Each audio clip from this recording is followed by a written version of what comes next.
Presenting sponsor Rusoma Laboratories. Co-presents Assis Sampoorn Pashu Aahar. Special partner Sage University Bhopal and Indore. Health partner NHMMI Narayana. Associate partner Pats University Raipur. Bhilai Can Do Foundation. AMX Biodiesel. Indian Biodiesel. Rani Dulaiya Smriti Ayurvedic College and Hospital. Deepak Memorial Academy Sagar. Sanjeevani Cancer Hospital Raipur. Balco. Ramdas Draupadi foundation Chhattisgarh. पट्टा navigation. बोलबम सेवा समिति भिलाई. नमस्कार, हमारे खास segment the real heroes में आप सभी का बहुत स्वागत है. मैं मनोज श्रीवास्तव. दरअसल कोरोना के डर से जहां एक तरफ लोग घरों में बैठे हैं, वहीं मंदसौर की 2 डॉक्टर बेटियां कोरोना मरीजों का निःशुल्क इलाज कर रही हैं. डॉक्टर विपाशा ने उज्जैन के आदि गादी मेडिकल कॉलेज से और डॉक्टर सोनाक्षी ने इंदौर के अरविंदो मेडिकल कॉलेज से MBBS की पढ़ाई पूरी की. इसके बाद पोस्ट ग्रेजुएशन के लिए नीट की तैयारी कर रही थी. 18 अप्रैल को होने वाली नीट की परीक्षा कोरोना के चलते स्थगित कर दी गई. इसके बाद दोनों ने कोरोना को बेकाबू हालात को देखा, समझा, महसूस किया और इसके बाद निःशुल्क सेवा देने का फैसला कर लिया. अपने अपने परिवार वालों को मनाकर कोविड केयर सेंटर में मरीजों का इलाज शुरू किया. परिवार वालों ने पहले रिस्क को देखते हुए मना भी किया, लेकिन बेटियों के हौसले को देख परमिशन दी. डॉक्टर विपाशा गर्ग व्यवसायी नरेंद्र गर्ग की बेटी हैं, जो स्थानीय कोविड केयर सेंटर में अपनी सेवाएं दे रही हैं. तो वहीं डॉक्टर सोनाक्षी गोयल पिपलिया मंडी के प्राथमिक स्वास्थ्य केंद्र में मरीजों का इलाज कर रही हैं. दोनों डॉक्टर बेटियों के हौसले और सेवा भाव को देखकर हर कोई तारीफ कर रहा है और जी मीडिया भी इन्हें सलाम कर रहा है.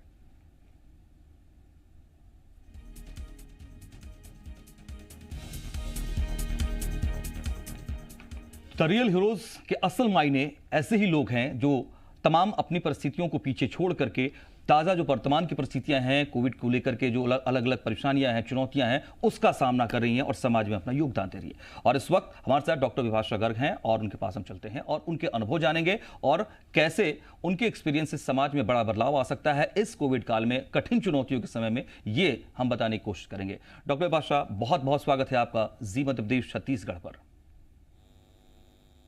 Thank you sir. हमने जो आपके बारे में सुना, जो दर्शकों को बताया, वाकई वो आसान तो नहीं था कि आप अपनी पढ़ाई पूरी की, उसके बाद आप के बड़े सपने और बड़ा करियर आपका सामने आने वाला है. लेकिन इन तमाम परिस्थितियों को देखते हुए एकदम से आपने यू टर्न लिया और अपने आप को आपने समर्पित किया ताज़ा परिस्थितियों में समाज की चुनौतियों को स्वीकार करने के लिए, लोगों की मदद के लिए. कैसे संभव हुआ? आपने खुद को कैसे तैयार किया? सर, ऐसा था कि 18 अप्रैल को, जैसा कि आपने बताया, मेरा एग्जाम था नीट पीजी, लेकिन कोविड पैंडेमिक की वजह से वो पोस्टपोन हो गया. और जैसा कि आप सबको पता ही है कि देश की स्थिति काफी खराब है और डॉक्टर्स की इस वक्त काफी ज्यादा जरूरत है. उसको देखते हुए मैंने ये डिसीजन लिया कि मुझे डेफिनेटली इस वक्त आगे आना चाहिए और फील्ड में जाकर काम करना चाहिए. इस वक्त घर पर बैठना बेकार होगा. अभी तक जितना भी मैंने पढ़ा है, मेरी पढ़ाई को यूज करने का सही वक्त यही है. मेरी एग्जाम अभी भी मुझे पढ़ना है डेफिनेटली, लेकिन उसके लिए मेरे पास अभी टाइम है. और ये ज्यादा जरूरी है कि देश की स्थिति इस वक्त ज्यादा खराब है, तो देश को इस वक्त हमारी ज्यादा जरूरत है. इसलिए मुझे लगता है कि मुझे काम करना चाहिए और फील्ड में जाना चाहिए. हमारे साथ आपको भी बताते चले, दर्शकों को भी बताते चले कि हमारे साथ डॉक्टर सोनाक्षी गोयल भी जुड़ गई हैं, जो समाज में अपना बड़ा योगदान दे रही हैं और लोगों को भी इंस्पायर कर रही हैं. डॉक्टर सोनाक्षी गोयल, ये कैसे संभव हो पाया कि आपको लगा कि आप घर वालों की मर्जी के बगैर आप इनिशिएटिव तो लें, घर वाले बाद में मान जाएंगे, ठीक है, और ऐसा हुआ भी? वो इनिशिएटिव लेना कितना कठिन था? एक्चुअली मेरे घर वालों ने मुझे हमेशा सपोर्ट किया है. मेरे हर डिसीजन में उन्होंने मुझे सपोर्ट किया है और उनके एनकरेजमेंट से ही मैंने ये डिसाइड किया है कि मैं ज्वाइन करूंगी और मैंने अपनी जो पढ़ाई की है मैं उसको यूटिलाइज करूंगी और देश के लिए सेवा करूंगी.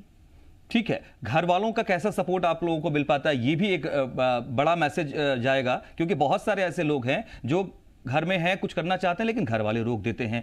डॉक्टर विपाशा गर्ग, पहले आपका एक्सपीरियंस समझना चाहूंगा कि कैसे ये मैनेज कर पा रही हैं आपके घर वालों के मन में जो फिक्र है उसको भी सिक्योर करना, उसको दुरुस्त रखना कि नहीं कोई दिक्कत नहीं, अपना ख्याल मैं खुद रख रही हूं, और उसके बाद रिस्क जोन भी कह सकते हैं उसको हमें, जैसे जिस तरीके की स्थिति बनी हुई है, जिस तरीके का स्ट्रेन इस वक्त चला हुआ है. जी, जब मैंने अपना ये प्रस्ताव घर वालों के सामने रखा कि मैं ज्वाइन करना चाहती हूँ और काम करना चाहती हूँ, तो इनिशियली मेरे पेरेंट्स ने मुझे काफी चिंता जताई उनकी और कहा कि काफी रिस्की होगा इस वक्त ये. बट फिर जब मैंने उन्हें बताया कि मैं पूरी सावधानी बरतूंगी और घर पर भी मैं क्वारंटाइन ही रहूंगी पूरे टाइम, और अपना पूरा ध्यान रखूंगी। मैं अपना वैक्सीनेशन भी करवा चुकी हूँ। तो इस वक्त देश को ज्यादा जरूरत है, हम ऐसे सारे डॉक्टर्स अगर यही सोचकर घर में बैठ गए कि हमें कुछ हो जाएगा या हम इन्फेक्टेड हो जाएंगे, तो फिर देश का काम कैसे चलेगा। तो फिर मेरे पेरेंट्स ने मुझे इस चीज में सपोर्ट किया। कैसे आप अपने लिए वक्त निकाल पा रही हैं ऐसे में, जब आप लोगों के बीच जाती हैं, उसके बाद वहाँ इतनी चुनौतियाँ, इतना टफ कंडीशंस होते हैं, इसके बाद खुद को भी एक आइसोलेट करके रखना, मेंटली फिजिकली और अपने आप को शांति देना, कैसे ये सब कुछ संभव होता है? मैं अगर डॉक्टर सोनाक्षी पहले आपसे ये एक्सपीरियंस जानना चाहूँ तो। इतना डिफिकल्ट नहीं है। जब हमने डिसाइड किया था हम डॉक्टर बनेंगे, तभी हमने ये सोच लिया था कि आगे हमें बहुत सारी डिफिकल्टीज आएंगी, तो हम मेंटली प्रिपेयर्ड थे। लास्ट ईयर जब कोविड स्टार्ट हुआ था, तब मैं खुद बहुत डर गई थी, लेकिन धीरे धीरे मुझे मेरी फैमिली ने एनकरेज किया, सबने एनकरेज किया। हमारे जो फाइनेंस मिनिस्टर हैं देवड़ा जी, उन्होंने भी मुझे बहुत एनकरेज किया। तो मैंने डिसाइड किया कि मैं आगे बढ़ूंगी और देश के लिए सेवा करूंगी।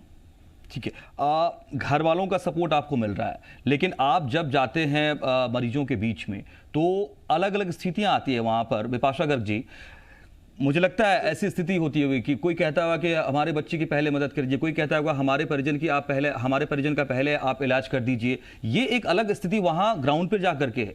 तो आप कैसे ये तय करती हैं कि पहले क्या करना है, और उस तीमारदार को जो मरीज के साथ आया है उसको कैसे मेंटली पहले, साइकोलॉजिकली पहले उसको शांत करना है, सेटिस्फाई करना है?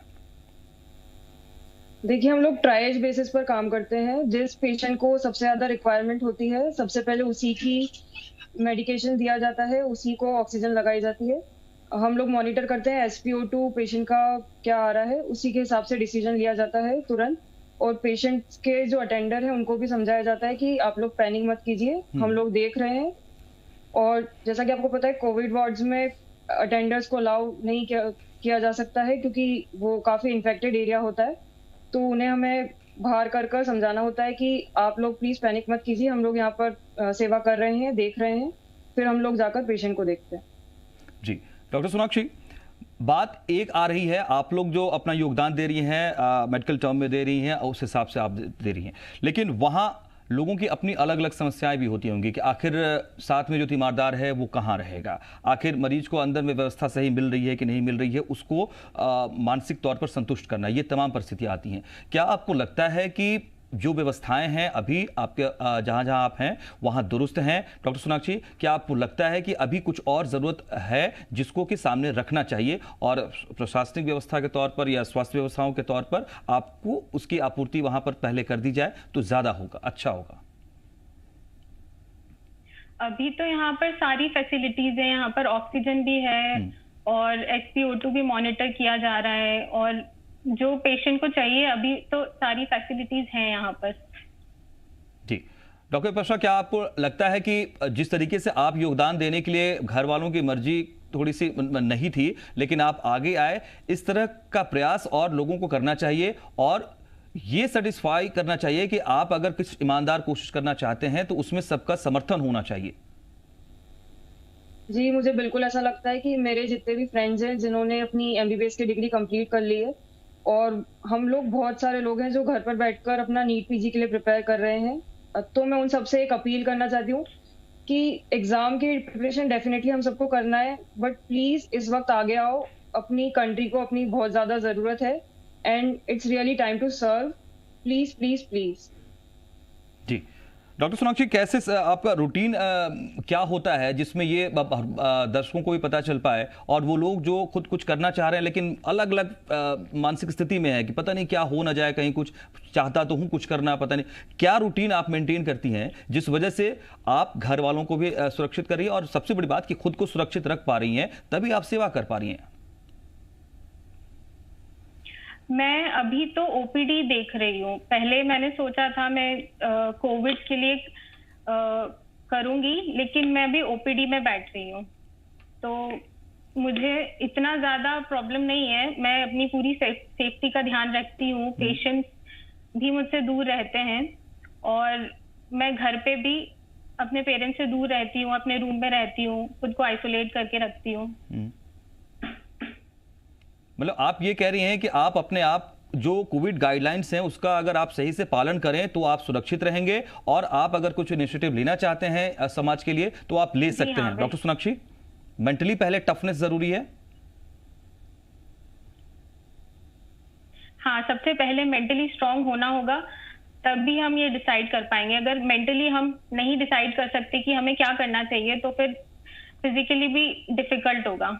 ठीक है डॉक्टर विपाशा, सोशल मीडिया वगैरह आजकल बहुत ज्यादा चल रहा है और आप लोग भी इससे रूबरू होते होंगे। कई तस्वीरें आ रही हैं ना इस तरीके की कि कहीं दिखता है कि कोई अगर डेथ हो गया कोरोना से तो कोई डेथ हो गई है तो कोई मदद के लिए आगे नहीं आता है। कई बार ऐसी स्थिति होती है कि आपके इलाके में अगर कोई माइक्रो कंटेनमेंट जोन बन गया है तो वहां पर कोई मदद के लिए नहीं पहुंच रहा है। ऐसे लोगों के लिए क्या कहेंगी आप? ऐसे लोगों जो जगहों पर जो मरीज हैं, जो तीमारदार हैं, उनकी मदद के लिए लोग कैसे आगे आएंगे? मैं उन सबको ये कहना चाहूंगी कि डरने की कोई बात नहीं है, बस आपको जो सावधानियां हैं वो बरतना है।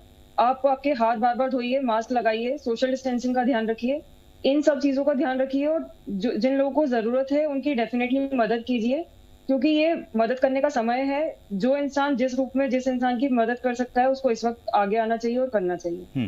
डॉक्टर सोनाक्षी, मुझे लगता है आपने बताया हमें कि आप ओपीडी में हैं, इस तरह के एक्सपीरियंसेस से आप मुझे लगता है कि ज़्यादा रूबरू होती होंगी रोज़ाना के लोग रूटीन में अपने, क्योंकि लोग आते होंगे, तीमारदार हैं या थोड़ी बहुत सिम्टम भी है तो भी आप आते हैं, लोग उनके बीच इस तरह की बातें होती हैं। आप कैसे उनको ये बताती हैं कि आपको कितना ख्याल रखना है और डरने की जरूरत नहीं है?